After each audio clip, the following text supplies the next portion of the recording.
السلام عليكم خوتي حبابي، الناس اللي كتبغيني، الناس اللي كتشجعني. اليوم ان شاء الله غنوريكم احسن طريقه ديال طاجين بقري بالمل 2 كيلو فوق الفاخر، طايبه مشحره ناضيه يا سلام. كنشدو 2 كيلو ديال اللحم، شويه البصله مشلضه، تنديروا الزيت العود، الملحه، البزار، التحميره، الخرقوم والربيع والثوم، وتنخليهم يتشحروا مزيان واحد 15 دقيقه ولا 20 دقيقه. بين ما تقلى داك اللحم مزيان وتشحر كنقادوه مزيان، كنديرهم فوقو البصله طرونش بحال مع الشكل كما كتشوفوا. ها انتم كما كتشوفوا نديروا بصله طرونش كامله، ندوروا طرونش.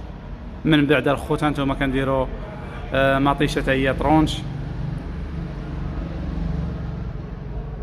كنديروا مطيشه طرونش حتى هي، وكنرشوه بواحد شويه الربيع من الفوق